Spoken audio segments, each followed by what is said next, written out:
Republican National Committee co-chair Lara Trump faced serious blowback for claiming her father-in-law, former President Donald Trump, is more victimized than anyone in history during a recent interview with Newsmax host Carl Higbie. On Wednesday, April 10, Carl began the interview by telling Lara, "You guys, since 2015, since he came down the escalator, have battled fake information, and yet, with less money than everybody else, have come out on top most times." She replied, "If you want to look at a family, and I'll say a man in Donald Trump, who has nothing but misinformation and disinformation that they like to say on the other side of the aisle, thrown at him every single day. I mean, there's never been anyone in history, I don't think, that has taken as much incoming as Donald Trump," Lara continued. "And yet every day it feels like we are vindicated in so many spaces because at some point, Carl, the truth ultimately comes out. People are starting to wake up because you can only lie to people so long," she added.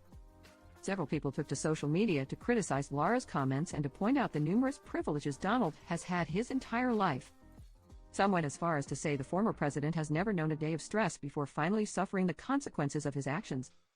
One person on X, formerly known as Twitter, posted a clip of the interview in a post that read, "Well, Lara, no one in the history of #USA has gathered all the greedy, corrupt, jealous, resentful, hateful people filled with pride, greed, lust, envy, gluttony, wrath, and sloth than Donald Trump.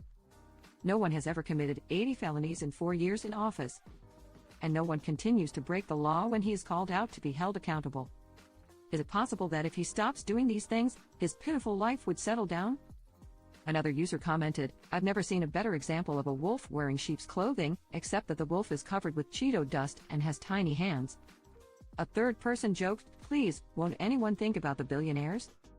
They have things so hard in their literal gold and ivory towers." Lara's role as co-chair of the RNC, which she assumed in March after receiving her father-in-law's endorsement, has not deterred her from pursuing other endeavors.